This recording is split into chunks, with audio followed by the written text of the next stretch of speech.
Hello again.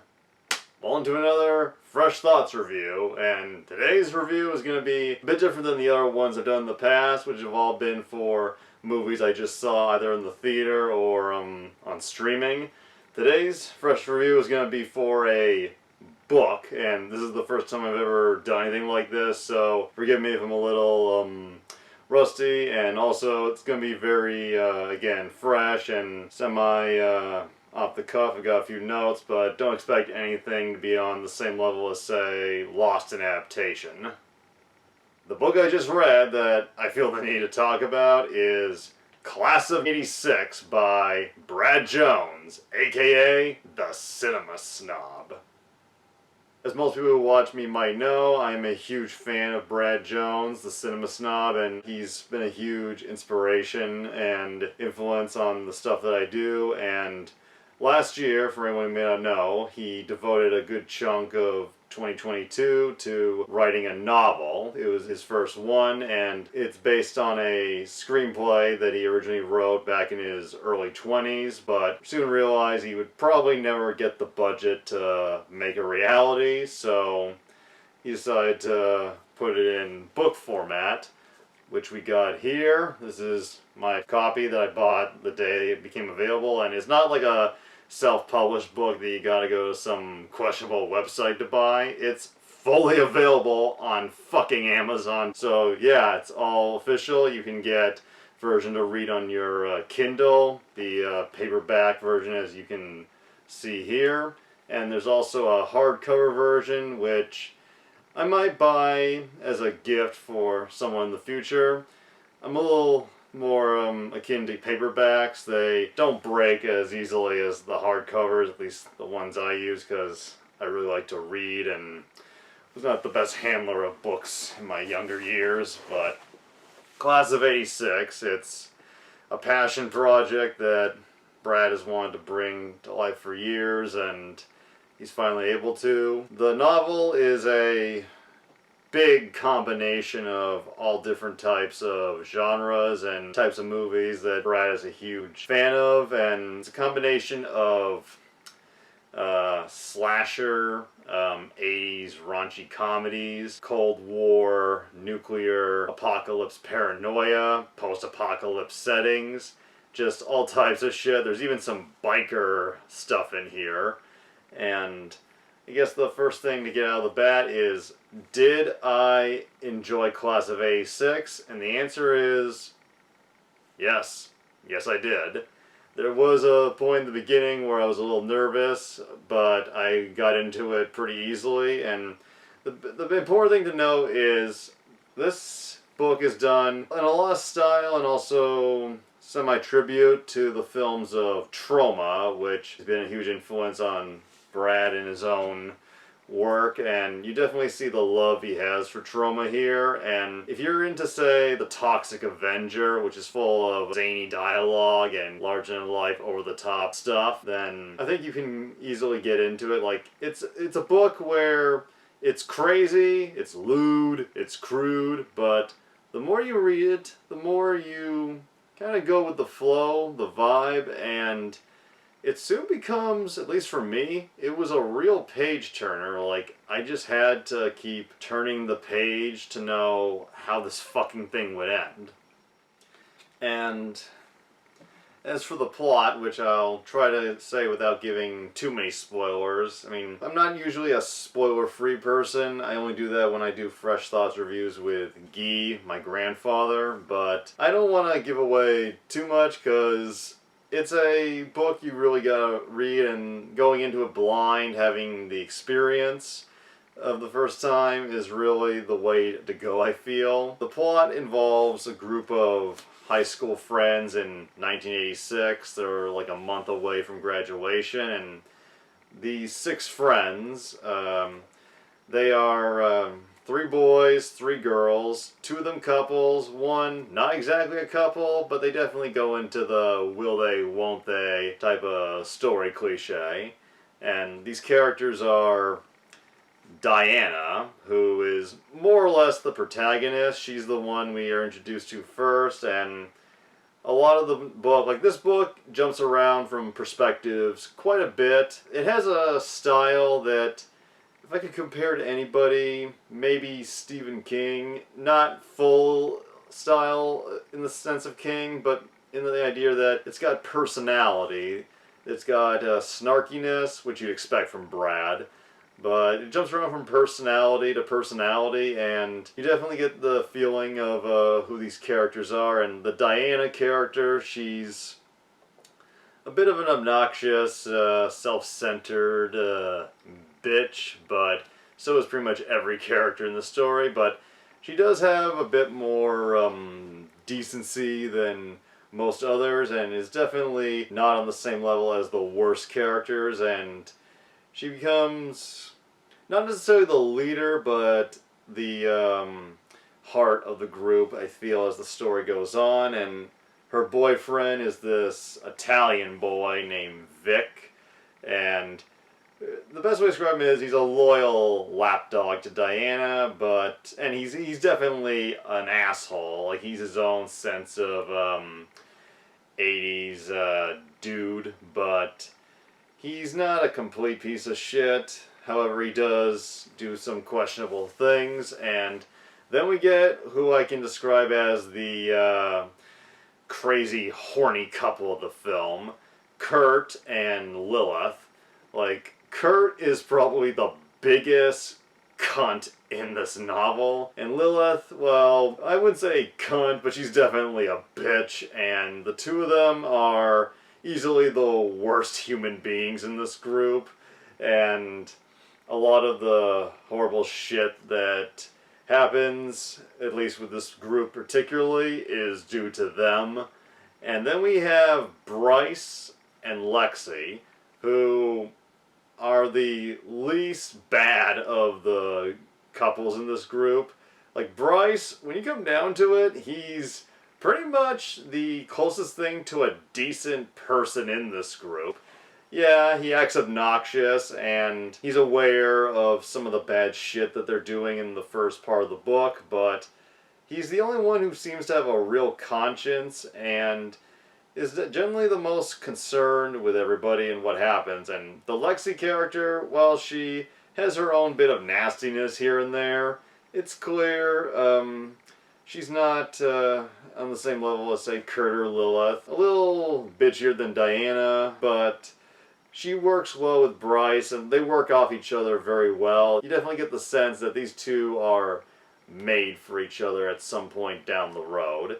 And the book has 3 parts, and there's many chapters with each part, but part 1 is called On Dangerous Ground, and it's about them in their last month or so of high school and needing to pass chemistry, and instead of doing actual work, they decide to try and steal from the biggest nerd in the school. This kid named Fletcher Van Patten, I believe was his name, and I just realized as I was making my notes that this might be a tribute to Timothy Van Patten, who played the main villain in Class of 1984. A very over-the-top, but very disturbing and definitely worth checking out 80s exploitation movie. And in part 1, they follow him, they like steal his research, which turns out to be, like, the Fletcher character. He's a bullied nerd, but he's definitely fucking insane, and his insanity just gets them a big fucking F.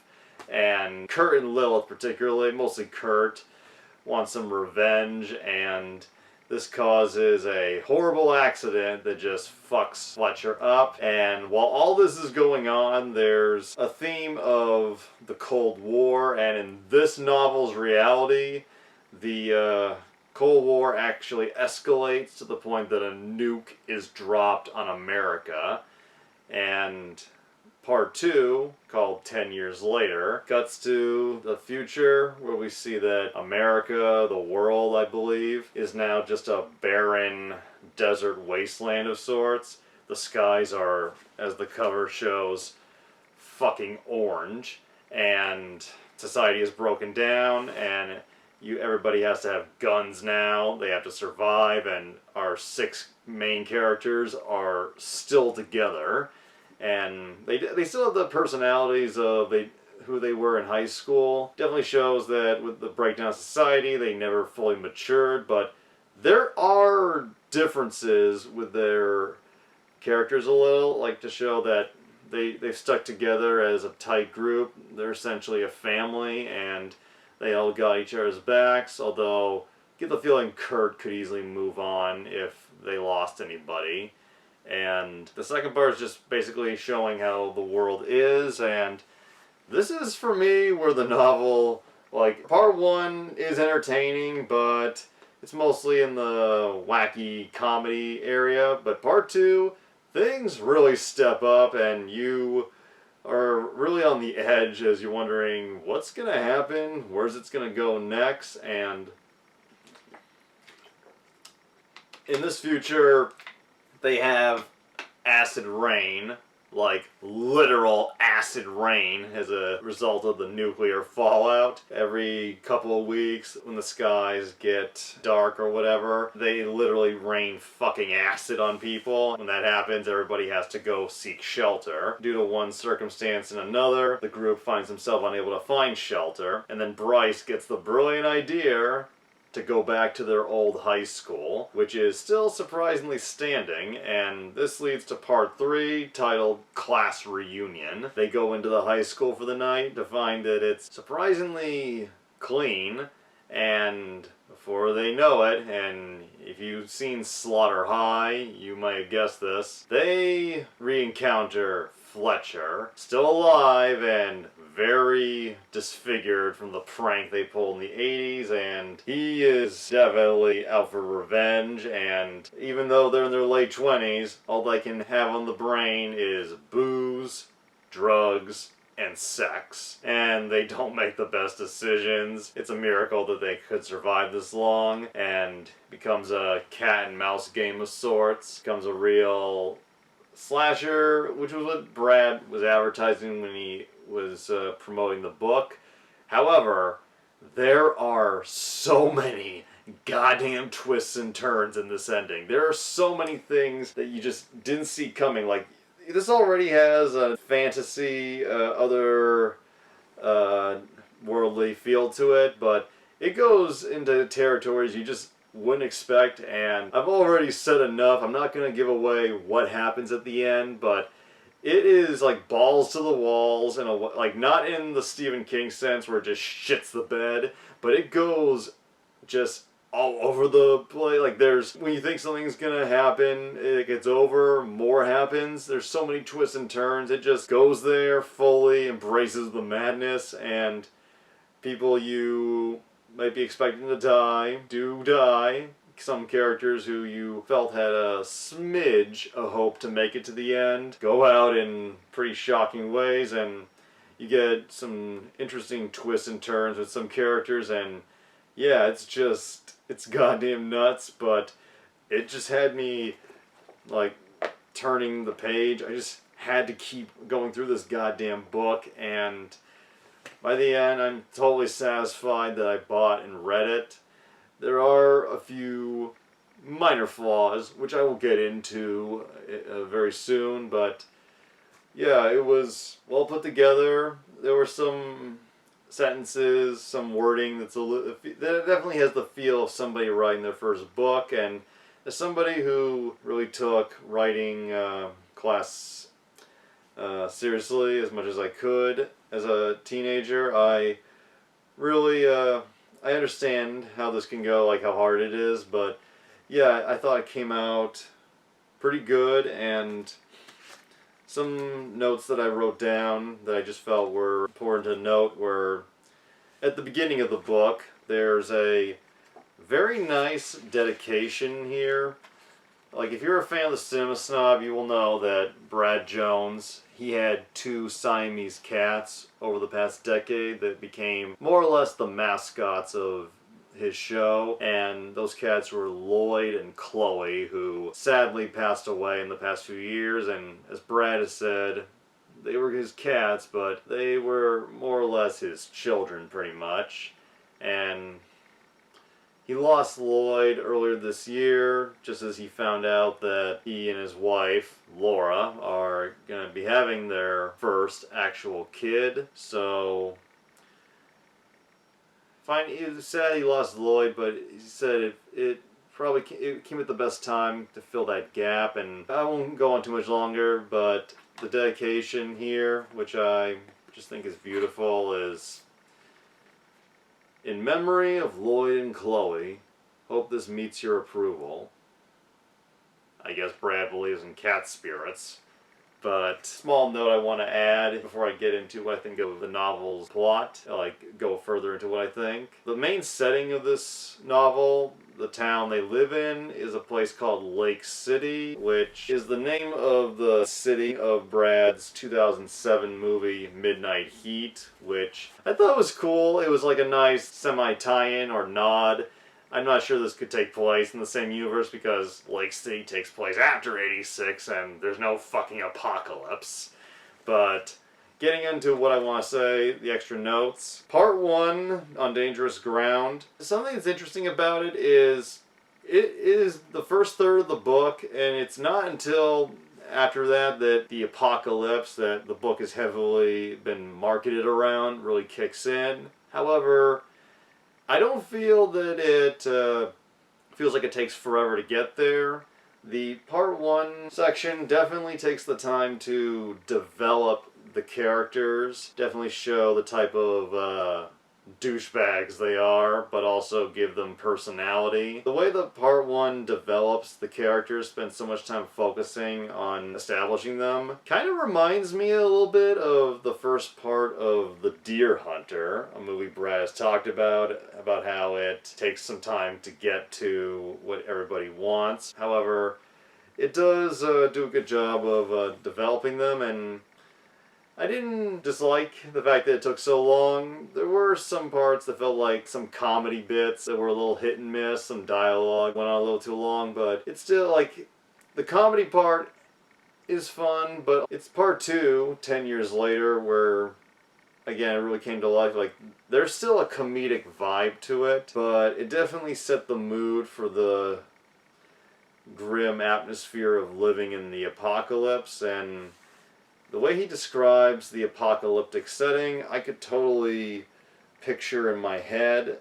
And I know it's an 80s setting, but the movie I thought of was, for the most part, Richard Stanley's Hardware. Like, I could just imagine the song, "This is what you want, this is what you get, this is what you want, this is what you get," playing. This is what you want, this is what you get, this is what you want. The characters, again, they're the same, but they definitely have changed a little, and there's some great character development as this novel goes on. Like, it is impressive just how, and a little surprising, just how much good development there is that carries all the way into part 3. Speaking of which, part 3, Class Reunion.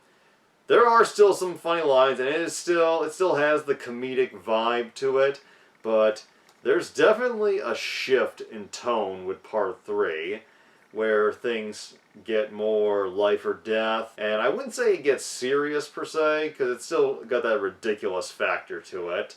But it definitely goes more into the horror aspect. Like, part 2 felt definitely in the action category.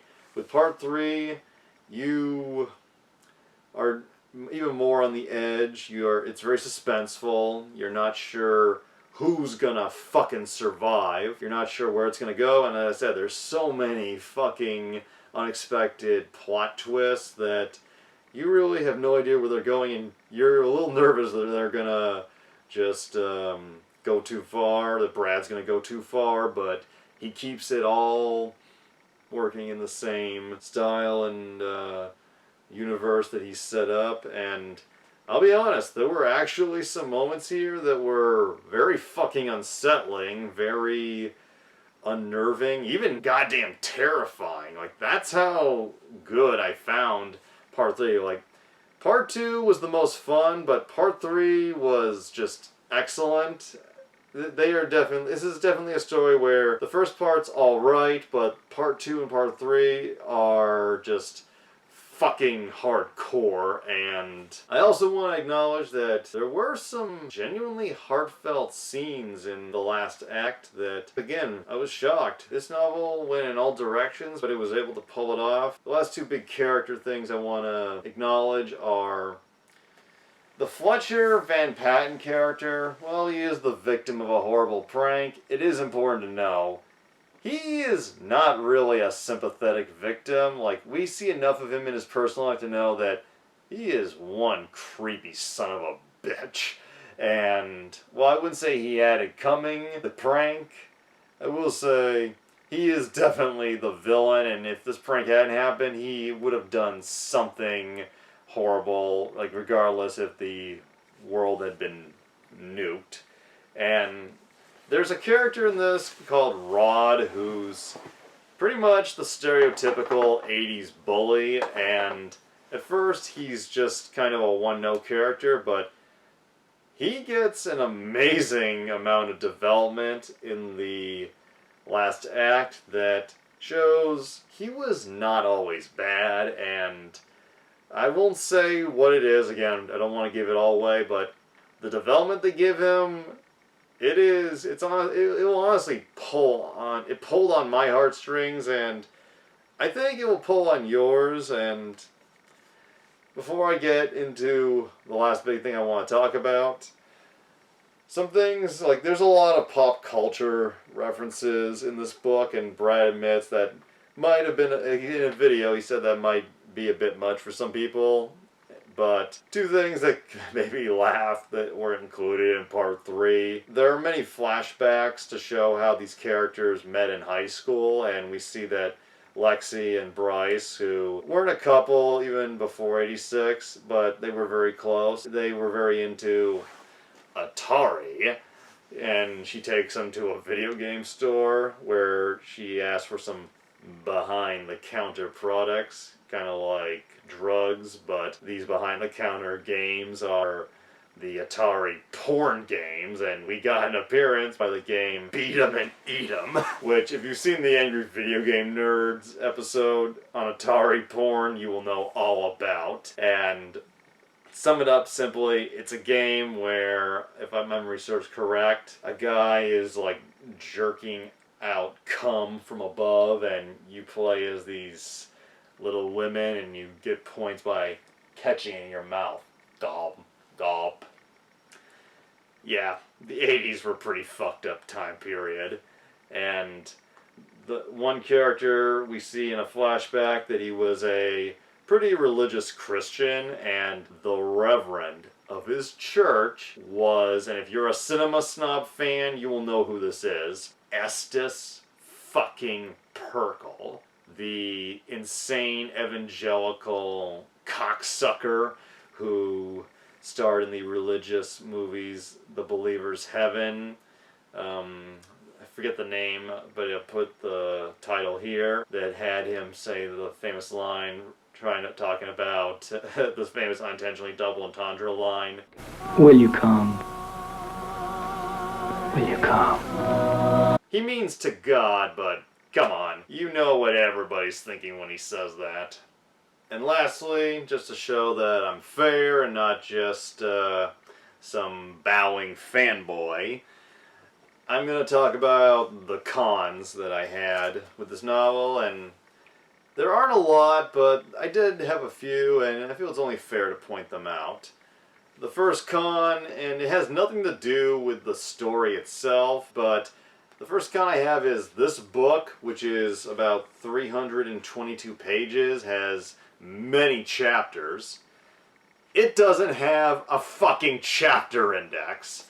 Yeah, keeping track, like, I really had to skim through this after reading it to find the places that I wanted to remember the most. The other con that I have, not necessarily with the story itself, is there are quite a few typos in this book, which, on one hand, I can understand. You're writing a book for the first time, it's bound to happen, but I just find it like I'm reading the book, I'm really engaged, and then there's some typos which honestly kind of distract me to the point that it throws me off a little. And I took a point to number just how many typos there are, and it took me 3 index cards, but yeah, they're like all these lines, almost all these lines are the moments where I saw a typo that really distracted me, and maybe it's just because I took writing pretty seriously in the past, but it was distracting, and the ones that stuck out, like I'm not going to go through all of them, but the ones that stuck out the most were the first one, which was this character saying, "I saw we use this to our advantage,"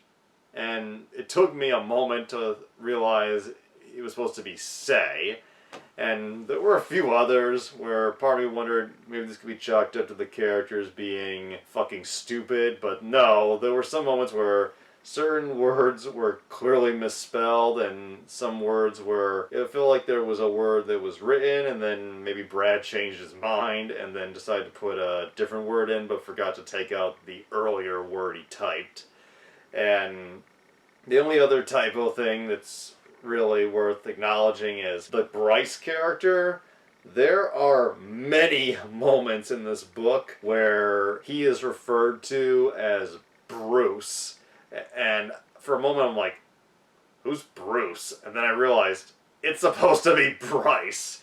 And again, I don't think it's a huge, like, ruins the book thing. It's just a little distracting, and if you'll permit me to make a joke, Brad talked about how he had an editor, like from the publishing company, I think, that helped put this book out, help him work on the story and shit, and he praised the guy, saying he was a big help, and maybe he was good at going through the story, but after seeing this many typos make it its way through, I hope this editor gives refunds.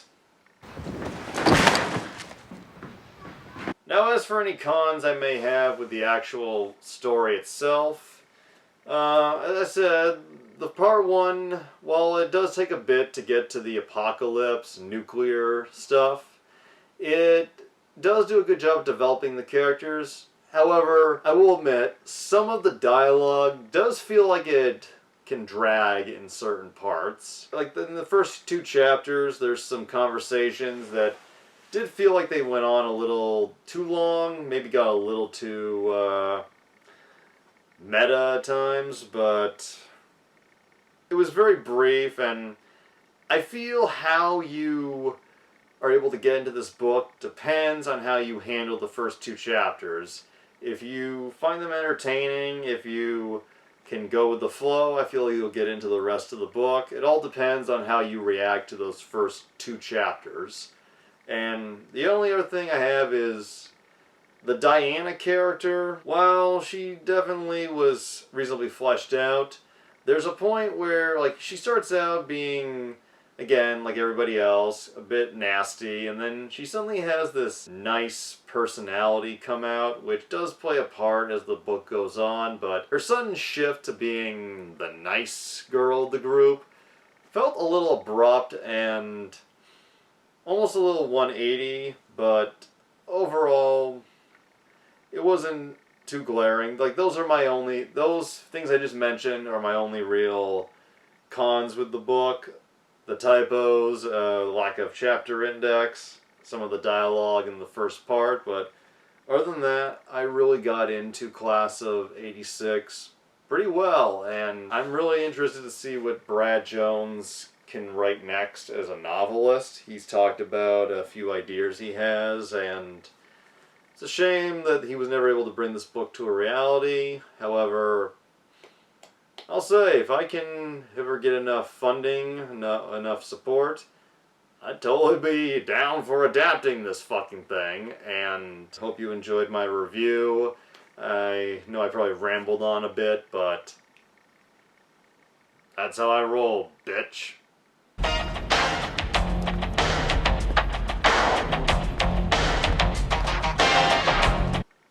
That's all I have to say.